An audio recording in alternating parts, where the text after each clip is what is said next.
Home of Rugby League. Dial star 515 hash to subscribe.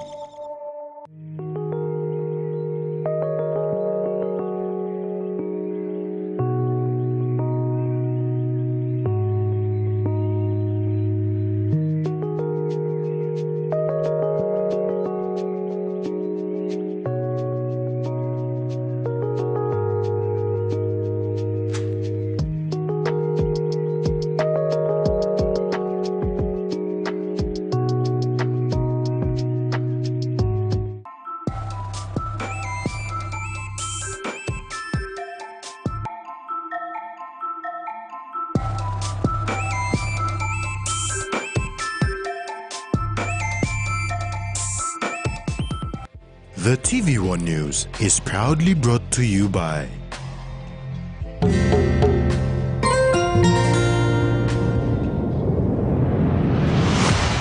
BSP, our bank, our people.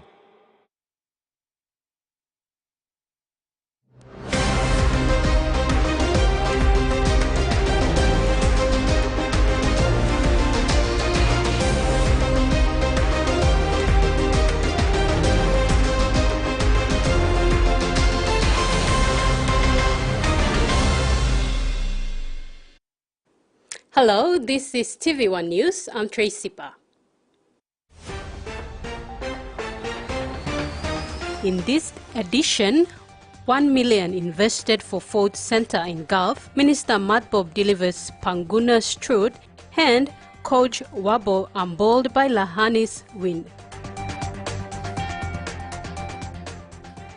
The streets of Lae flood during heavy rainfall because they are clogged up with rubbish discarded by the city residents. Lae MP John Rosso raised this issue after seeing numerous comments regarding the flooding in the top town area last week. Streets in Lae flood every time it rains. This was the case last Thursday, Friday and Saturday during a constant downpour. Lae MP John Rosso noted numerous concerns from city residents, pointing out that there are many reasons behind this issue. First and foremost is the reckless discarding of rubbish by residents who think drains and footpaths are places where they can throw the rubbish. Apart from the reckless discarding of rubbish, Rosso said road and drainage reserves have been occupied by unscrupulous people who have obtained land titles over these reserves, resulting in the Lae City Authority being unable to access them to work. Clogged and blocked pipes are the results of poor structural design and small sizes of pipes that are blocked and hard to access. The LCA also pointed out that the roads get flooded due to the lack of specific maintenance by the past council management, which did zero work in ensuring routine maintenance was done. However, LCA has been exploring options to rectify these issues. Lae builders are providing specialist plumbing equipment and expertise to clear the clogged culverts in the town and market areas. Manual cleaning cannot penetrate lengthy pipe work. Engineers are looking at redesigning the drainage systems and ways of preventing trash blockage and clogging. The Lae MP further said the public should use common sense in disposing garbage as rubbish ends up in drains and causes clogging. He is also working on recouping drainage reserves that have ended up in the wrong hands without consideration. Frida Kana, TV1 News. Secretary for the Department of Personal Management, Tai Sansan, has clarified that the issue surrounding the log of claims by the National Doctors Association has been dealt with by the Department of Personal Management and the Department of Health as the employer. The Handy Hay issued an ultimatum of a nationwide stop-work protest to the state should it fail to respond within the next 72 hours to their log of claims. The Secretary for the Department of Personal Management, Tai Sansan, clarified in a media statement today that the National Doctors Association log of claims have been reassessed by the department and the employer, the Department of Health. Secretary Sansan stated that there are no industrial disputes. The negotiation process has commenced. She added that in the event that the parties are unable to reach an agreement, then procedures to be followed are prescribed by the Public Service Conciliation and Arbitration Act. She said the industrial registrar is advised that the purported threats of withdrawal of labor by the Doctors Association is illegal because executives of NDA who were invited to a forum on the 3rd and 4th of August 2023 with the industrial registrar, DPM secretary and health secretary on the 3rd and 4th of August walked off the meeting. Ms. Sansan said their actions have indicated that doctors do not understand the industrial processes and undermine authorities governed by law to uphold industrial processes and procedures. Secretary Sansan said the state, through DPM, will address the matter amicably with the signing of a new agreement once new executives are elected. Freddie Moe, TVWAN News. Eastern Highlands Provincial Health Authority swore in its 4th board of members over the weekend. The new board members are led by new chair Chris Kopioto. Mr. Kopioto has filled in his seat after it was vacant for almost a year, following the death of the former chairman and PNG Port CEO, the late Frigo Kiniafa. At the swearing-in of the new Eastern Highlands Provincial Health Authority Board, new chairman Chris Kopioto immediately made a call to board members to apply transparency and accountability in their dealings. I want us to declare our interest. If you have a business interest or if you are doing something that's associated with our department, be transparent at the board level and come and talk to your CEO and say, excuse me, I'm thinking of running a small bus service or something, but is it going to complicate my position in the public service or no? Kopioto would like that the board maintains a good and transparent reputation from the get-go. Because I want this board and our organization to be a transparent organization so that we can serve the people of our country. And then when we do our people's too, one day they can say, oh, Eastern Highlands board has done very well. Eastern Highlands PHA CEO Dr. Joseph Appa said this is the 4th board voted into office since the inception of the PHA. We have 3 past board members in the 3rd board and some to 2nd board still with us here. And then we have 6 new board members. Dr. Appa also said that this is the first time the board has an ex officio member, which is the provincial administrator, as allowed in the PHA Act. Frida Kana, TVWAN News. Governor for Gulf, Sir Chris Haiveta, presented funding of 1 million kina to the Flexible Open Distance Education Institute to establish a Ford Center in Gulf Province. Sir Chris made the presentation at the main Ford Center in Port Moresby. The Office of the Governor for Gulf has supported the Flexible Open Distance Education Institute with 1 million kina funding support to set up a Ford Center in Gulf Province in an effort to increase the literacy levels and the overall standard of education and the infrastructure. The standard of education, the level of infrastructure is not all that great, and Ford is the best alternative for my province. Sir Chris said many young people from Gulf have taken up Ford studies. It is the largest education sector in PNG, giving people an opportunity to continue their education. The governor would like very much that Ford becomes an integral part of the learning curriculum in the province. However, accessibility is a challenge for many. Students who come up here to hand in their course materials and undertake their studies while staying here because our facilities are not there. But in the province, since 2 years ago, and last year we, at the PEC, have opened up all our high schools and secondary school, the vocational centers, as well as our community schools for food students to come and to undertake courses. So, Ford Principal Anthony Rayapen agreed that accessibility to education, especially in the remote areas of Gulf, is challenging. So much concerned about some of the services in the remote parts of your province. There's a Kapuna Ford Center in the remote place. When we visited, students, they travel from Kikori, they get the dinghy, and they have to struggle in a very hardship that they have to catch the dinghy, and sometimes the weather is not good. Sometimes they go back. Rayapen urged the people of Gulf and the provincial government to allocate land for the project to commence. Thank you, Governor, as our Deputy Secretary mentioned, and we have secured that 500,000 still with us, and we will be still looking forward some more monies and the project to complete 2 million project. Education Deputy Secretary Walipe Wingi said the partnership with Gulf is a step forward that signifies the importance of Ford at the provincial level. That Ford is no longer the same COES or code. The curriculum is realigned to the mainstream.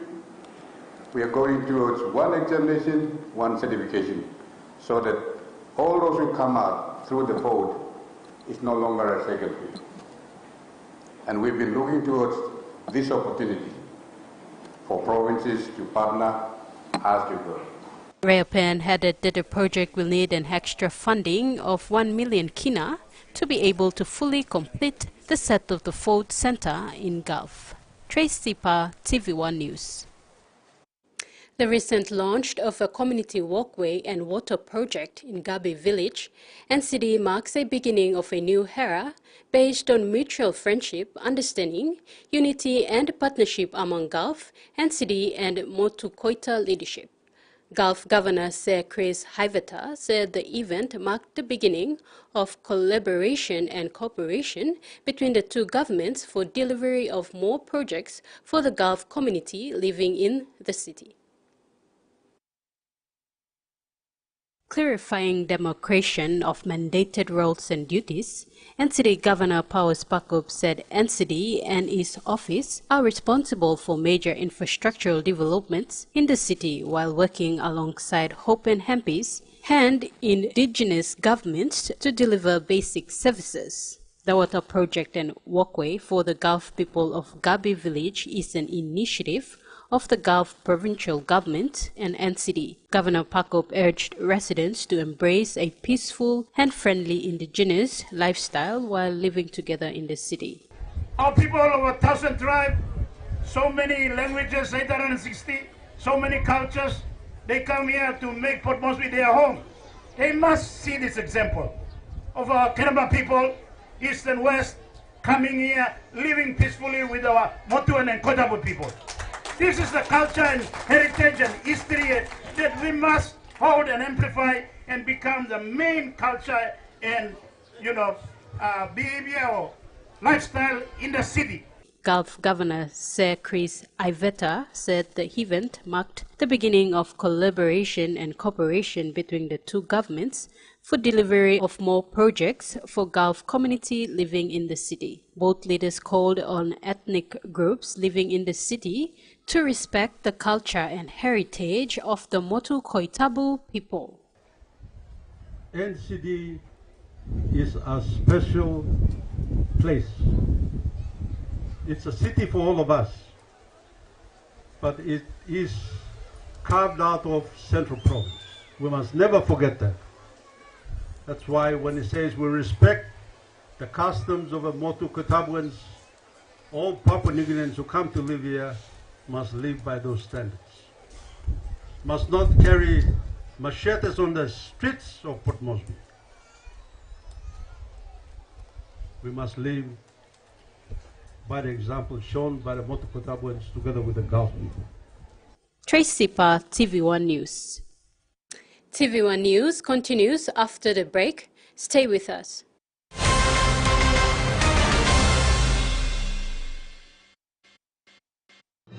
Experience a convenient and smarter way to do your banking with BSP Mobile Banking. You don't have to leave the office or your home to pay for bills. You can view your account balance, transfer funds, top up phone credits, or purchase Easy Pay units wherever you are.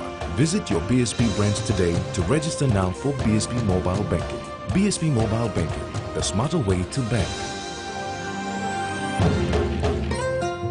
BSP, our bank, our people. You like Saga on winning plus scale rice mechi pack? Scale rice like giving you plenty chance to winning plenty scale prizes. Kind price of them 256 plus scale rice Nabi set, 192 plus scale rice Kemo Eski, now 44 plus JBL and Co speakers, 102 plus wireless microphone. The win, 5 mini scale rice or Ori rice products, writing full name na contact details below box and receipt, na drop him inside the entry box. You got 4 plus draws, 4 plus fortnight, 116 plus winners, na 16 plus promotion locations. Just try us all. You got terms na conditions for this plan.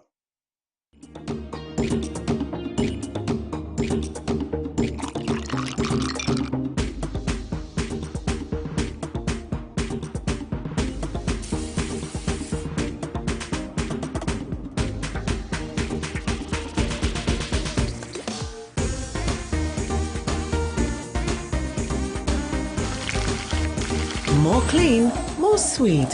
Flame natural white sugar. Make more.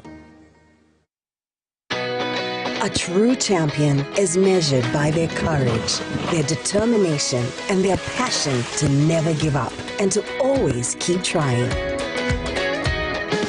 With a delicious Milo in milk taste and added nutrients, Milo in milk is a great way to fuel our little champions with nourishing energy every day. Because true champions give it their all. Milo, PNG and Mia. Find PNG made. Open Lens.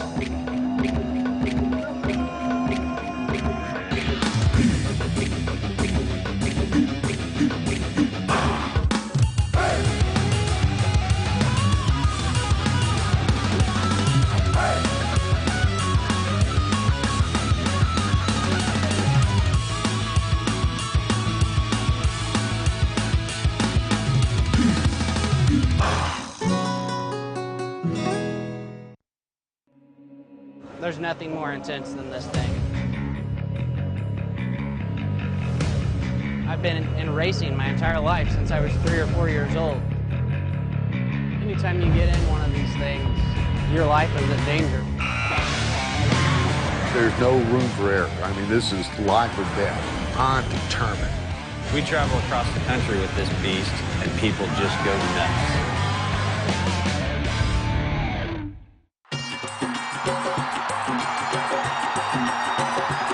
The ICC Men's Cricket World Cup 2023 is almost here. Oh, out! What a beauty! He's on absolute fire! Get ready for a mouth-watering dive into the wild with Mike Robinson. Look at that! Good job. Wow! It's the ultimate catch and cook. I have noticed that you have not gutted it. I tend not to gut it. There's so much flavour. That's stunning, to be fair. You know, we're enacting what our ancestors did. It's in our DNA to do this. Fishing the Wild. Streaming now on Outdoor.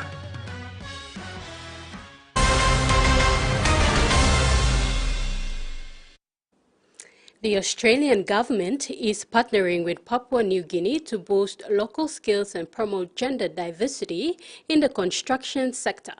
Minister Consola Diane Buckley from the Australian Eye Commission visited the site of the upcoming Meteorology Health Centre in Anuabada, Port Moresby, to launch the Trade Qualifications Program. This program aims to enhance carpentry and plumbing skills through hands-up training during the construction of the Level 3 Health Centre, with a remarkable 15% of participants being women. The collaboration involves key partners like the Motukoita Assembly, United Church and health authorities, showcasing the power of collective action in realizing shared goals. The project underscores the growing partnership between the two nations and their commitment to skill development and gender equality in construction. Panguna landowners from the autonomous region of Bougainville left no stone unturned when they started this morning's session at the Community Affairs and National Context Conference and Expo. This is the second day of Can Connects, hosted at the PNG University of Technology in Ley Morbe Province. The second day of PNG's Community Affairs and National Content Conference and Expo started this morning with discussions on lessons learned from the closure of the Panguna mine, operated by Bougainville Copper Limited from 1972 until 1989, when the Bougainville crisis forced its closure. Sharing their experiences was former CEO of Bougainville Development Corporation Paul Nerau, former president of PNG Council of Women Teresa Jaintong, and Bougainville's Minister for Community Government and member for Ioro constituency Theonila Roca Matbob. In her presentation, Minister Matbob, a social worker by profession, said Bougainville's truth cannot be avoided as the lengthy civil war cost over 25,000 lives. Locals suffered the consequences of a damaged environment, human rights violations, and a massive destruction of properties and intergenerational trauma. And while it has been a painful walkabout for Bougainville, it's good that it also has been allowing me too in the rest of the country. You may line mistake for Bougainville. So that is why I'm inviting you all to be very open-minded about this presentation by me. It has been the first project in the country. And it happened at a time you know we got 2 months or get our governance systems. Matbob outlined that in the ownership structure of Panguna, the PNG government and the Investment Corporation of PNG at that time owned 20% in shares. Public shareholders owned 26.4%, CRA Limited owned 53.6%, while Panguna landowners had no shares. Minister Matbob said they were outside the equation. Everything was monopolized. Maybe because at that time too, we kind of got enough educated man married too to be able to, to talk on the company and see where we would participate.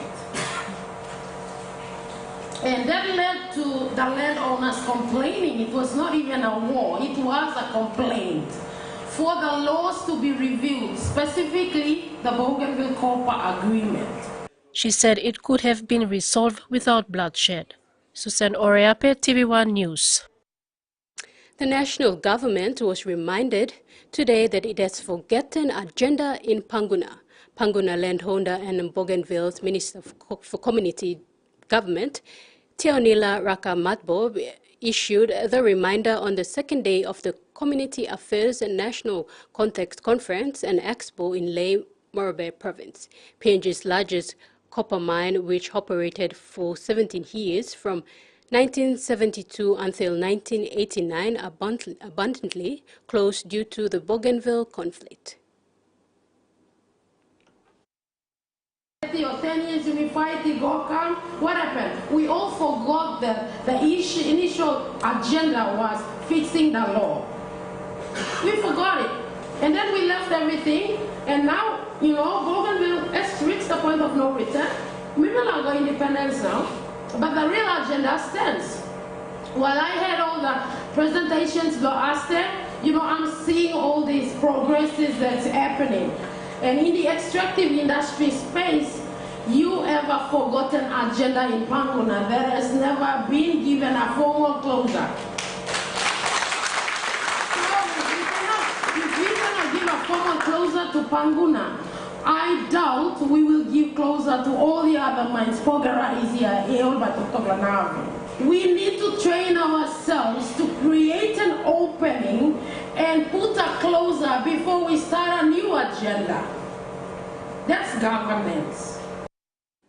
Kimbe hosted the first of 3 regional consultation workshops on the national oil palm policy. Consultations are being held to gather the views of oil palm growers and then formulate a regulatory framework to benefit growers and milling companies. Consultation started on Friday, August 25, 2023 at the Learmore Beef Resort. The second was held in Lae on Monday, August 28, 2023 for the Momase region. Consultations for Southern Region will be held in Port Moresby this Wednesday, August 30, 2023. The Department of Agriculture and Oil Palm Industries Corporation has been directed as a matter of urgency by government to review the current Oil Palm Industry Corporation Act 1992. The legislative review exercise will contribute to the repealing of the current OPIC Act 1992 and replace it with the Oil Palm Industry Authority Act. OPIC will then be made an authority to better regulate the oil palm industry. During the consultation in Kimbe, two major milling companies, New Britain Palm Oil Limited and Agri Oil Palm Limited, voiced support for the proposed draft policy. Agri Oil Palm General Manager Craig Gibson said the company's sustainability in the oil palm sector in Papua New Guinea. Agri Oil Palm is generally supportive of the policy especially. However, we also, as being very experienced and been in the country for so many years, we want to make sure that it is done properly with full consultation to generate the win-win situation that we've been discussing. Okay, we don't want to be over-regulating the industry. The PNG government has a number of ministries that are regulating the industry already. NBPOL Country Manager Robert Nilkare advised the government not to rush the discussion. It is good to establish a regulatory body for our commercial export crops. However, we have to be careful. As we move forward, please do not do the policy so we can rush the legislation. Let's go ahead and do the policy. Before we do the policy, the government needs to set the standards up. We need what they call a Papua New Guinea oil palm platform. That will set the standard. Basically, it will send the message to the world, which the Prime Minister will launch, that this is Papua New Guinea. We're an oil palm growing nation, and we are growing it at this standard, and this is how we're going to export the oil at this particular standard. This will then support the policy that the government wants to bring in. Then the regulations will fit in as well. Meantime, Chairman of Oskin's Oil Palm Growers Association, Agustin Paki, supported the review, saying this time it must better capture the welfare of oil palm growers, including better accommodation and health services. So now, me represent the growers. Now me that believe, now me that me stop on the government. Now service must come up. Now people must look at the service too. Something that then Mr. Vijay, you can talk from the perspective of the company, that's okay. But me as a grower, you can see literacy. We don't say this here. We don't say this here. And stop here. Look at me talking from the road, what time I want to go. Governor for West New Britain, Sasindran Mutuvel, agreed with Paki. With the limited resources, that is the only way I see. We be transparent to growers. We tell growers, this is what your tax credit money, this is what your infrastructure money under PSIP, DSIP. Okay, this is how we combine and bring some growth in the industry.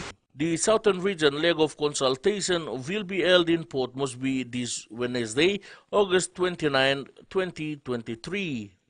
Freddie Moe, TVWAN News. And now the finance news. The kina closed unchanged at 0.2770 US dollars in the interbank market. At Bank South Pacific, our kina was buying 0.2695 US dollars, 0.4165 Australian dollars, 0.2414 euro, and 38.11 Japanese yen. Looking at commodity prices at New York close, gold, copper, and crude oil closed higher. Coffee, copper, oil palm, and copper closed the day lower. And on the stock market, the Dow Jones closed higher, ASX closed higher, and Whole Ordinaries closed higher. You're watching TVWAN News. Stay tuned. We'll have news from abroad when we come back.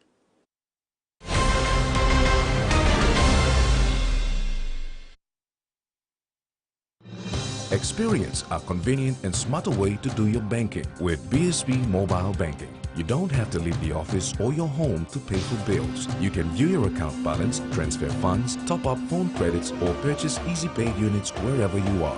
Visit your BSB branch today to register now for BSB Mobile Banking. BSB Mobile Banking, the smarter way to bank. BSB, our bank, our people. Hey, you want talk? Want to win one of 4 Costa buses? Simply collect 6 SP Lager Red promo caps and enter the draw at a participating store near you. There are heaps of other great prizes to win too, like SP Hunters jerseys and other awesome SP Lager gifts. So enter the draw today for a chance to win. There's a bus to be won in Islands, Southern, Momase, and the New Guinea Islands. SP Lager, bungi myumi!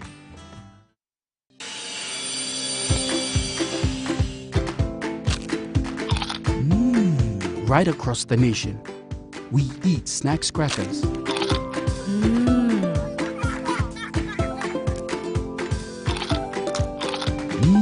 Emi trupla.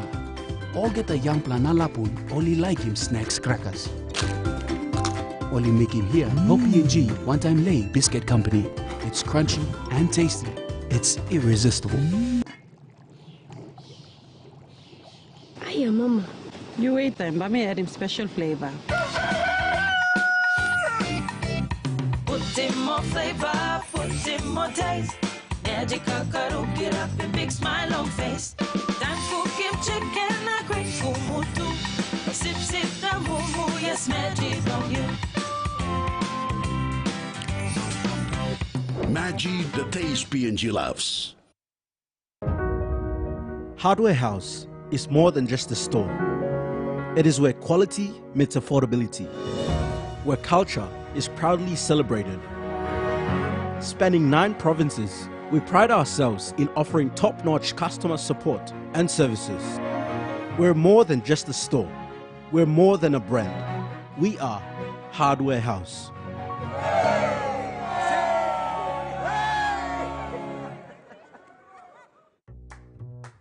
Chef Scott Laseth is cooking up the world's creepiest critters. You with me?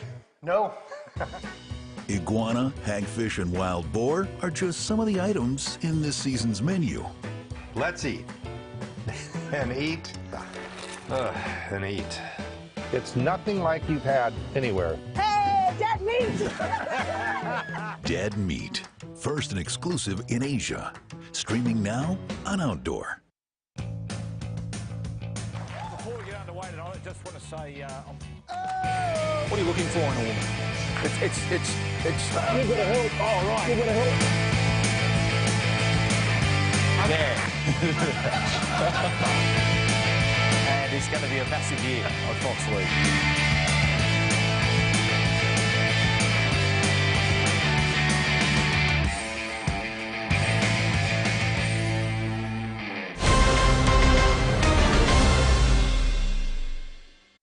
Welcome back.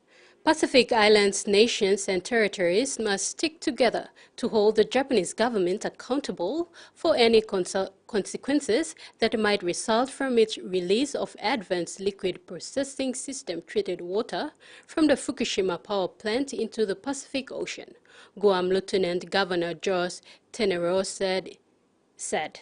He says none of these decisions are within our control, but it will be helpful to push the Japanese government to make sure they are taking every single precautions, stating that there needs to be a guarantee which the Japanese government is giving to make sure that all regulatory agencies across countries and across the Pacific are going to be keeping track and monitoring if there are any negative changes. Japanese Tokyo Electric Power Company began discharging water from the disabled nuclear power plant into the Pacific Ocean on 24th August, drawing furious reactions from the Pacific neighbors. The process will continue for the next 30 years. A new way of treating cholesterol developed in Melbourne could help reduce the risk of heart attack and strokes in almost 1 in 5 Australians.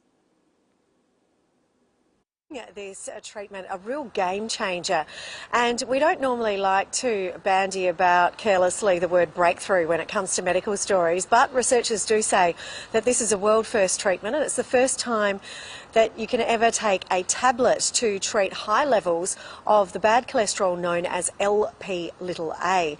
Now, the head of the hospital here, Professor Stephen Nichols, says that LP-little-a is actually the evil cousin of the much more well-known cholesterol LDL, and he says it affects about 20% of the population.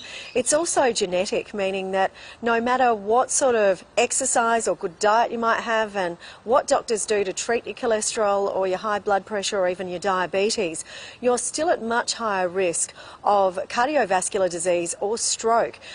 Because it's very difficult to reduce the levels of LP-little-a in your body, and at the moment there is no effective treatment. It has been known about LP-little-a for nearly 60 years now. However, it's been difficult to work out the sorts of levels, and now they have much more widespread genetic testing.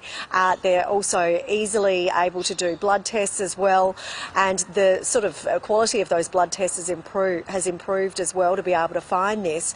But the treatment previously has just been injections, which most people wouldn't really want to tolerate. So this is the first time they've got a tablet which is called Muvalaplin, and they've had early trials of Muvalaplin showing that it actually can lower levels of LP-little-a in your body by up to 65%.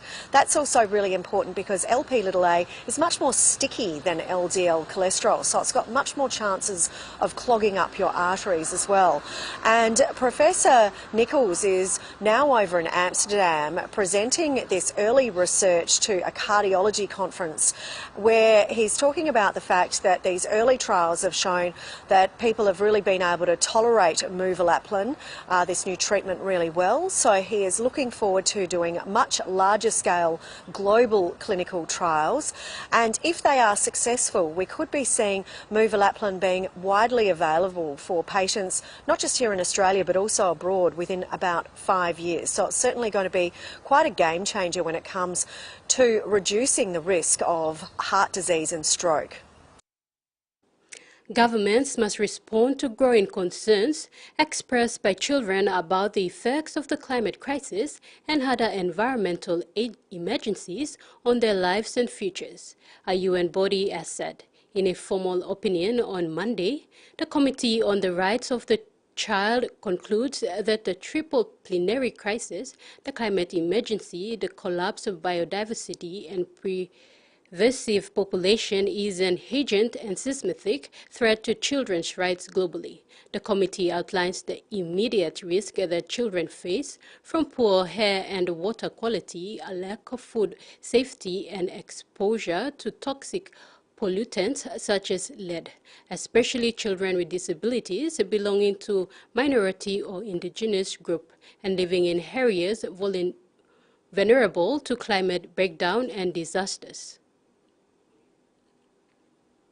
Hot furious, loss of sleep, and mood swings are commonly associated with menopause, but women who've experienced the change are also more at risk of chronic disease. Queensland researchers are looking at why they're more susceptible in a bid to raise awareness about the challenges menopause women face. These days, but 12 years ago, she thought she was losing her mind. I thought I had early onset dementia, and that was terrifying. She now knows she was going through perimenopause when a woman's ovaries slow down in the lead up to her last period. I remember talking to my doctor and saying, I've got all these weird things happening, I've gained heaps of weight, I'm really forgetful, I'm really anxious. The then 41-year-old was incorrectly told she was too young to be going through the hormonal transition, forcing her to do her own research, something academics say is far too common. Many people think of hot flashes as that cliche symptom. Estrogen also has implications all around the body. So mood disturbances, poor sleep quality. University of the Sunshine Coast researchers say they're trying to learn more about the understudied phase of life and why it increases the risk of chronic health diseases. Cardiovascular disease, type 2 diabetes, and even dementia later on in life.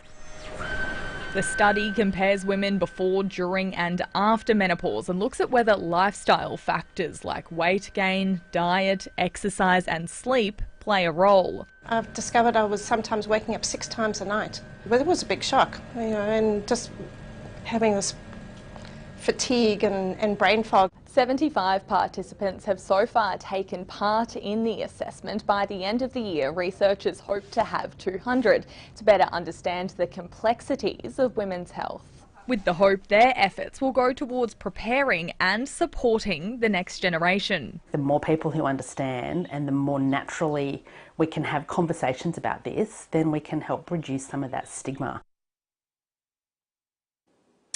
Back home, the opening of the new Tari Airport today is a reflection of the government's commitment to improve transport infrastructure in the provinces and rural communities through the MTDP4 Plan 2023 to 2027 and the National Transport Strategic Plan.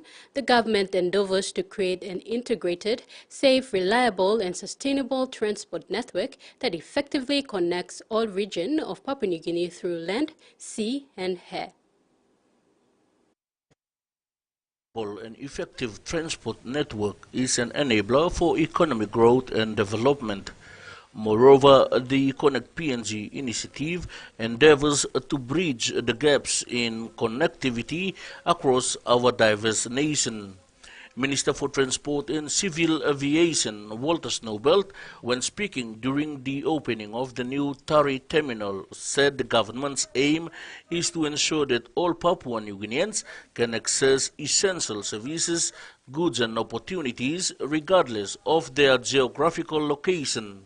In the aviation sector, he said they are making significant progress through the Civil Aviation Development Investment Program, or CADIP.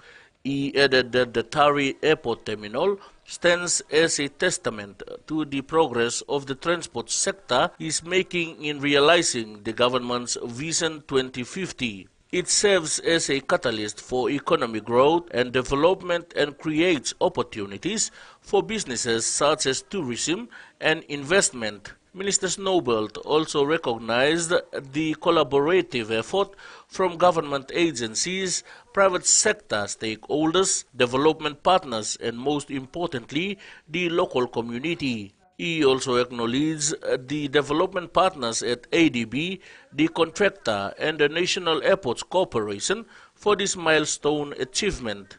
Snowbelt also announced that the Tari Airport will soon get its aerodrome operating certification to comply with the International Civil Aviation Organization standards and recommended practices. NAC and CASA PNG are working together to ensure this accordingly. This will be a milestone for the province as it was never certified since it changed its status from an airstrip to an airport. Freddie Mo, TVWAN News. And that ends the news segment. Sports is next. Stay tuned.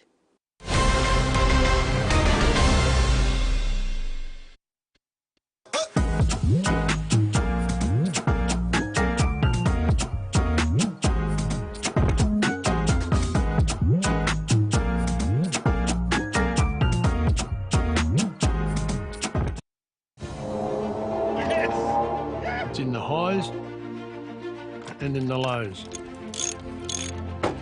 It's in the big things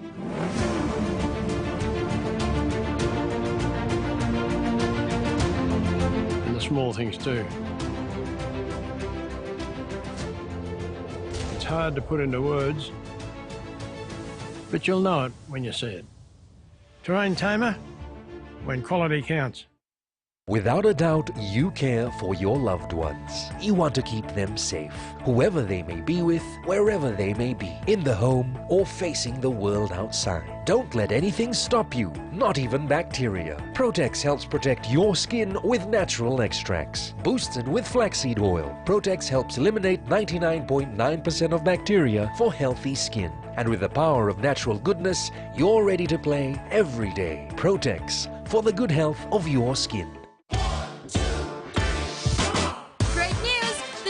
TV app now has radio. That's right, your favorite radio stations are on the Digicel TV app, providing you with even more entertainment, plus free streaming of all your favorite radio stations. And you don't need headphones to listen.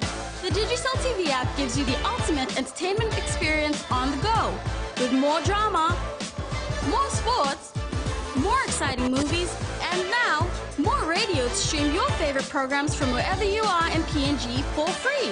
So what are you waiting for? Download the Digicel TV app today for the ultimate entertainment experience. Australia's favorite chef is taking you around the world to meet amazing people. Teach me how to make this one. Experience delicious food. Bon appetit. And discover the most incredible flavors. Yum. Nice. This is a culinary expedition on a budget. 50 rupees. That's a deal. Whoa. Cheers. Around the World with Mano Fidel. A brand new series coming soon on Outdoor. The stage is set for the biggest talents in the men's game. How do you like that? 4 pools, 20 teams go battle for the ultimate prize. Catch all the action right here on Digicel TV.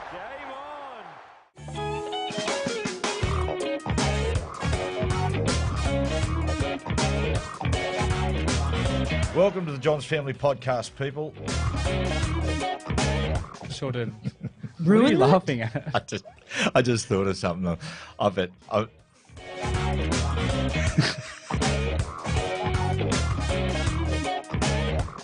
I don't feel like dancing. On that note, guys, have a good week. We'll speak to you next month. They travel by land, by water, and by air for hours or even days, facing the most extreme conditions imaginable. To these students, it's more than just a walk to school. It's a test of survival. And they do it every single day. The most dangerous ways to school, streaming now on Outdoor.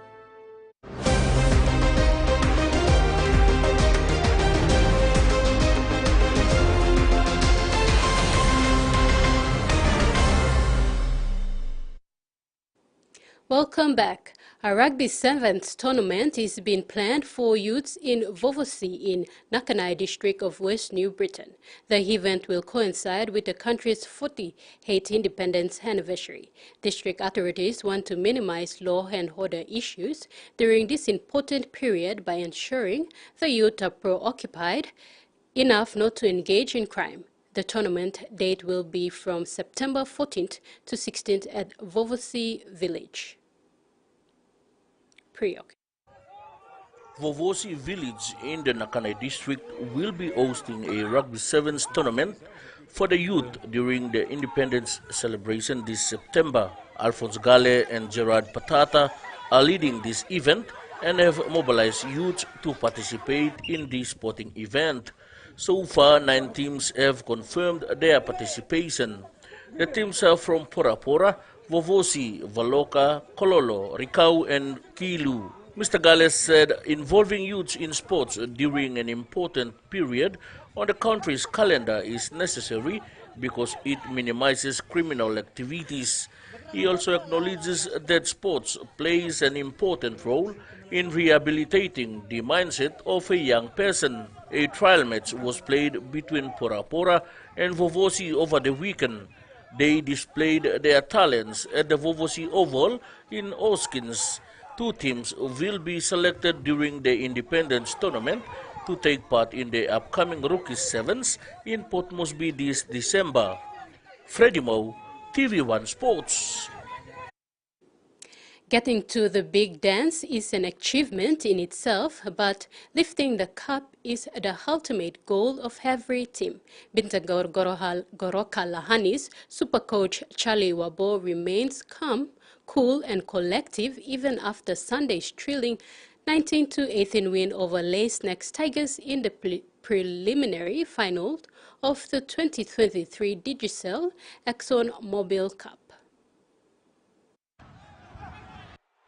Cool-headed Eastern Highlander and former Kumul number 9, Charlie Wabo, is not getting ahead of himself while he remains steadfast on his team's philosophy, stick to the process and let the outcome take care of itself. Wabo, although appeared somewhat emotional, right at the sound of the full-time hooter, he was speechless. He stood tall and proud, surrounded by franchise sponsor and his committed coaching staff. Wabo got a standing ovation from faithful Lahani supporters who came in droves to pack the stadium. I have the confidence that the boys they're still gonna score, and that with that confidence, send a message in, tell them to stick to the game plan, and yeah, so that's how the boys scored the play. I can't say anything, just to prepare the boys for the final next weekend. The Lahani's coach also took time to thank supporters in Port Moresby and back in the Eastern Highlands. Milatok, thank you, Logat, all supporters, all fans, come out here and watching game. Thank you to Trulo Yublan, the boys, they came on go through the final, so Milatok, thank you, Yublan, supporters. Look forward to look Yublan next weekend again, big game next weekend. Not forgetting our family back home, our fans, supporters, Goroka head. Mibla Sayat, Mibla Stawante, Mibla, all boys come down our place. So credit go back to Yublan. Thank you, Truna. Look Yublan, Mandela place. Thank you. Lace Next Tigers rookie coach Noel Zemming accepted the outcome, admitting Lahani's executed better. Massive effort today, both teams. One has to win, one has to lose. I have to commend the effort for both teams. My boys all work really hard, but unfortunately, Lanis will come better prepared. So thank you to Solong supporters for me. The family is coming out today to support the boys. Our family staff will lay support. Thank you to our sponsors too, Lay Biscuit and all other corporate sponsors who are backing our team all year. Unfortunately, but we'll come back bigger next year. Yeah. Terry Longwood, TVWAN Sports. Her late try right at the death gave Northern a much-needed win 14-12 over her more experienced Highlands outfit in round 2 of the National Women's Championships on Sunday played at the Santos National Football Stadium. The Highlands side had weight and a lot of experience to control of proceedings from the get-go, but lack of defense let them down in the end. Highlands Confederate came into the National Women's Championships as favourites. However, they did not live up to expectations. Since competition started, Highlands almost conceded defeat at the hands of a slick but inexperienced NGI side. Highlands resorted to use weight and the physical aspect of their game in the second half to beat the NGI girls in the end. Sunday against neighbours Northern, Highlands, although had some representative players in their lineup, including current Orchid captain Talita Kunjil, struggled to keep up with the pace of the young Northern side. Both teams showed ounces of brilliance at intervals, exchanging try for try in front of a packed crowd. Nonetheless, it was an entertaining showcase of women's football on the big stage. Similar to NGI, majority of the Northern girls are first-timers at the national level, let alone playing in such a world-class facility. It was a lifetime experience. The Northern and Highlands clash was hanging in the balance, with the Highlands leading 12-8 before Northern scored right at the bell to shock Highlands 14-12 at full time. Highlands coach John Waninara appeared disappointed with their defense in the end. Our game plan was simple, just be patient and stick to our basics, but I guess our Northern sisters had a better of us, so we couldn't complete our sets on that. Hired a really good center, and for our next game with the Southerns, I think we'll work hard on our defense set and our linesmen. Northern captain was over the moon, saying they are a very young side and are enjoying the new experience. Most of the Northern girls are very new to play rugby.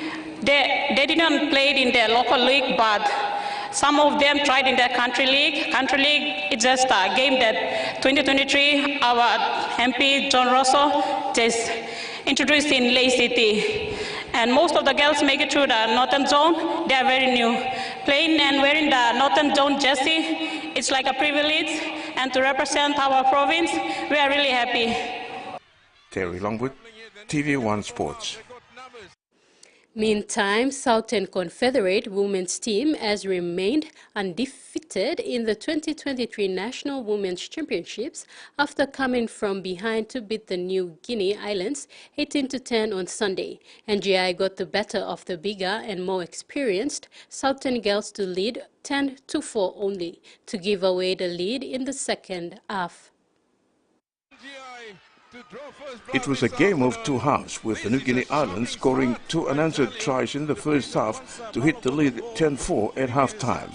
Southern, with a quarter of the team made up of former and current Orchids, got into their groove in the second half, led by Carol Humel and Bathsheba Awoy, playing with more intent and plenty of energy to easily run through the smaller and inexperienced opponents to score points. Southern took full control of the second half, scoring 4 more tries to keep their undefeated track record intact, with 1 more round left before the women's finals on Sunday. NGI girls rookie coach Linford Gorey was happy with his girls' first half performance. He said they dropped their guard in the second half due to fatigue, losing focus for the rest of the game. Just work good the first half, but just the second half so we'll likely go something so draw balls now. All the rest so cost the game blah. Yeah, just line speed now, balls just the time to complete the more sets. Southern Confederate coach Peter Rice Jackson admitted the girls did not play according to plan. They lacked intensity and urgency in attack, while execution was below par. This allowed the lighter and faster NGI girls to run rings around them and score points in the first half.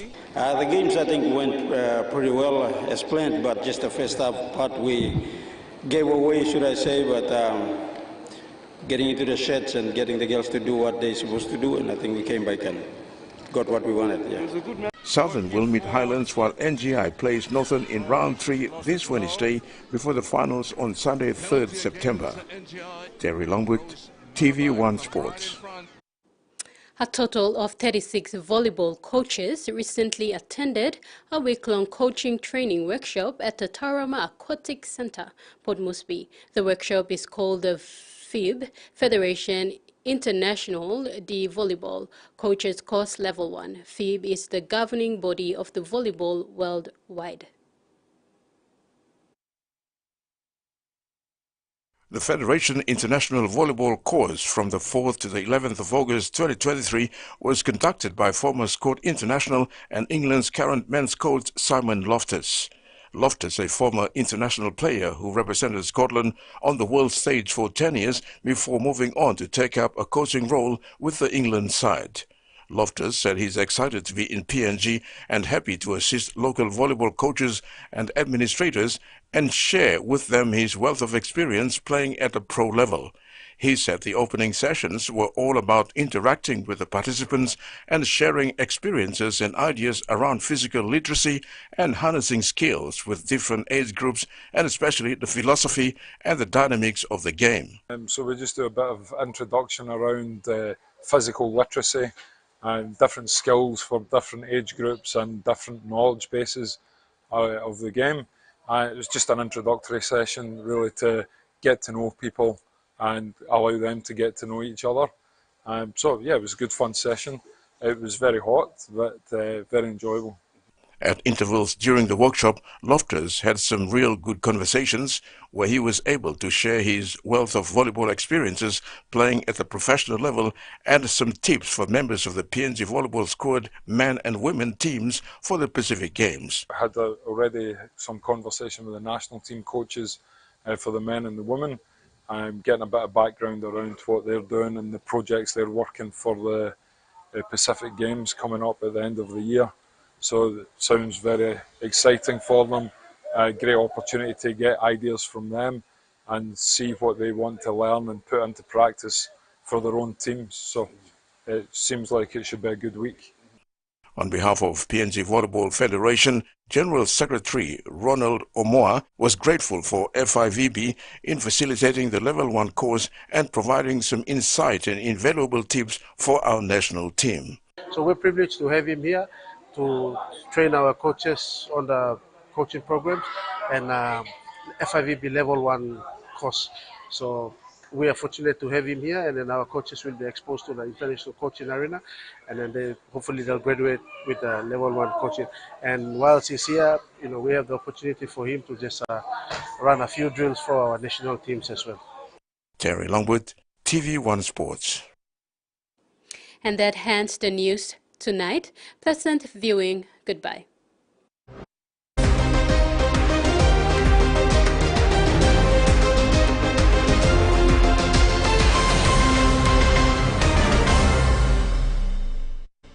The TV1 News was proudly brought to you by